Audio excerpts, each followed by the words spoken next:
Europe 1. Le journal de 7h sur Europe 1, Christophe Lamar. Bonjour Christophe. Bonjour Dimitri, bonjour à tous. Avant d'analyser en profondeur les chiffres de la délinquance pour l'année 2024, on va s'intéresser à ces multiples facettes en perpétuelle mutation. Ainsi, dans le milieu du braquage, on cible désormais les boutiques de téléphonie. Plusieurs attaques depuis la rentrée de septembre. À lui seul, l'opérateur Orange en déplore une par semaine sur l'ensemble du territoire. La dernière en date dans le Vaucluse la semaine dernière. Reportage Stéphane Burgat. Des téléphones toujours plus chers, les boutiques deviennent des cibles, déplore Nadège, salarié chez Orange. C'est une des derniers types de commerce où il y a de la forte valeur. 10 téléphones, vous en avez déjà pour 15 000 euros. Donc ça va très très vite. C'est revendu, ça part à l'étranger. Ils ont des systèmes pour débloquer les codes. Il est arrivé une fois qu'on ait des salariés qui se fassent attirer par les cheveux, des clients bousculés. Toutes les enseignes de téléphonie sont visées. La menace est prise au sérieux, confirme l'adjudant-chef Jessica de la gendarmerie de Vaucluse. On a un phénomène de vol avec violence, avec des armes blanches et des bombes lacrymogènes qui se déroulent en France et notamment dans le Grand Sud, avec des équipes qui sont extrêmement bien organisées. On oriente nos enquêtes pour retrouver les malfaiteurs, ce qui arrive quand même assez régulièrement. Plus d'un braquage par semaine en moyenne et quelques boutiques sont déjà renforcées comme des bijouteries selon Sébastien Crozier de la CFE-CGC. La télésurveillance, accès restreint, on va dire, au nombre de personnes qui peuvent simultanément être dans le magasin et validation des gens qui rentrent dans le magasin pour qu'on s'assure qu'ils n'aient pas de sacs, de valises. Et les syndicats demandent que ce dispositif soit déployé plus largement. Marseille, Stéphane Burgat, Europe 1. Et aussi étonnant que cela puisse paraître, braquage, homicides et vols ont stagné ou baissé l'an dernier. Statistique du ministère de l'Intérieur, le tableau est globalement moins sombre qu'on ne pouvait le redouter, sauf en matière de stupéfiants où là, les chiffres sont très inquiétants, Jean-Baptiste Marty. Effectivement, c'est la hausse la plus significative de tous les délits. La consommation de drogue augmente de 10% par rapport à 2023. Le trafic, lui, c'est plus 6% avec un pic cet été pendant les Jeux Olympiques, plus 41% de l'usage des stupéfiants en juillet par rapport au même mois de l'année précédente. Le ministère de l'Intérieur l'explique notamment par la forte mobilisation des forces de l'ordre pendant les JO avec des contrôles renforcés et des zones plus touchées que d'autres. En avant-poste, Paris, le Val d'Oise, les Bouches-du-Rhône, mais aussi l'Isère où le trafic de drogue gangrène, Grenoble. Ces mêmes départements sont ceux qui ont été ciblés par l'ancien ministre de l'Intérieur, Gérald Darmanin, avec les opérations Place Nette où de nombreux contrôles de police ont eu lieu l'an passé.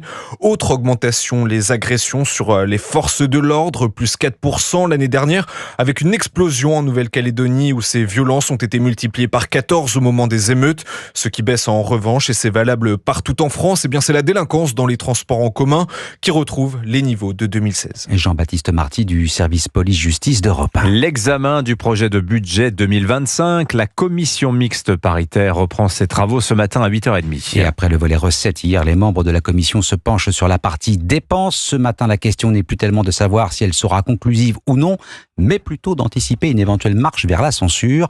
Le Rassemblement national agite la menace. Les socialistes refusent de se prononcer, brandissant quelques victoires comme le maintien des 4000 postes d'enseignants. Dérisoire, leur répondait hier à la sortie de cette CMP l'insoumis Éric Coquerel. Je ne vois pas de quoi ils peuvent se satisfaire. Il n'y a aucune de leurs propositions qui a été acceptée. Par exemple, cohésion des territoires dans lequel il y a le logement, c'est moins 760 millions d'euros par rapport à la version du Sénat. Bon, donc c'est évidemment extrêmement important, ou je pense encore à agriculture, qui est à moins 227 millions d'euros par rapport à la copie du Sénat. Le moins l'emporte largement. On attend encore qu'est-ce qui va être fait sur l'AME. Et manifestement, c'est un petit point qui reste en discussion entre les deux rapporteurs. Voilà un peu ce qu'on peut dire. Donc moi, j'avais dit ce matin qu'il n'y avait rien à attendre de cette CMP. Je le maintiens. Elle sera conclusive sur les bases qui sont celles du gouvernement, sans aucun lâcher en réalité par rapport aux oppositions. Voilà.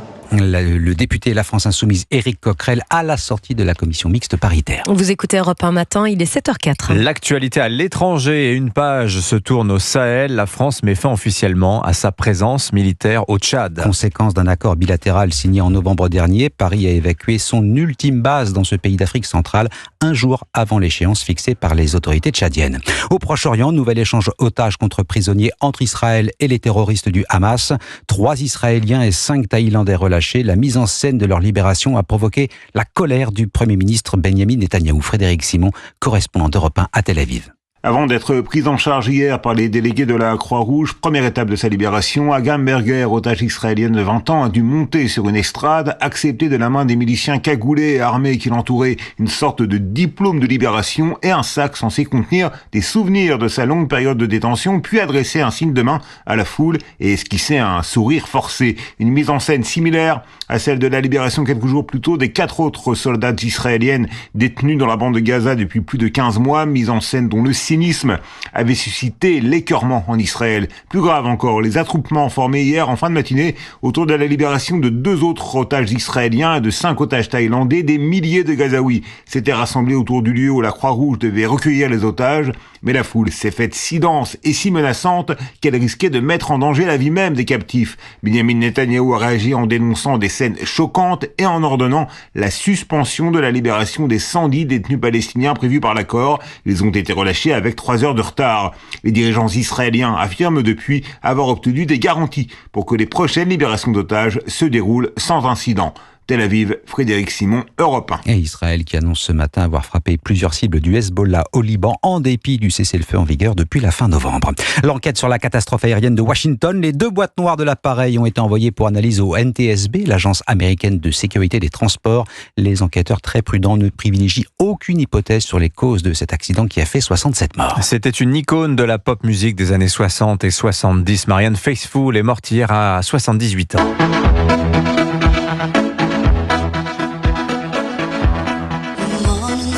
Le son et la voix rocailleuse et sublime de Marianne Faithfull, voix abîmée par les années d'excès. The Ballad of Lucy Jordan, tiré de l'album Broken English, sommet d'une carrière où elle a enchaîné les succès avec ou sans les Rolling Stones, dont elle était très proche, Wilfried de Villers. L'icône rock-folk des 60s n'a que 17 ans quand elle entre dans le top 10 britannique avec sa chanson As Tears Go By. Repéré par le manager des Rolling Stones en 63, c'est Keith Richards et Mick Jagger qui lui écrivent cette chanson. Marianne Faithfull fait tourner la tête des Stones et entame une liaison avec Mick Jagger.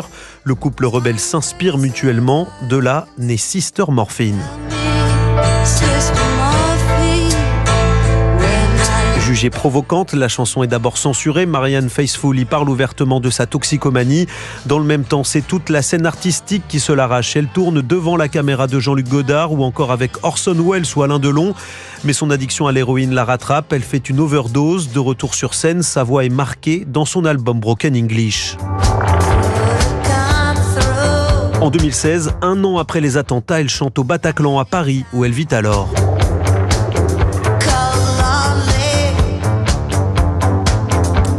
Hommage signé Wilfried de Villers pour la mort de Marianne Faithfull qui nous a quittés hier à l'âge de 78 ans. Un mot de sport, fin de parcours pour les handballeurs français au championnat du monde. Les Bleus éliminés en demi-finale hier soir par la Croatie 31-28.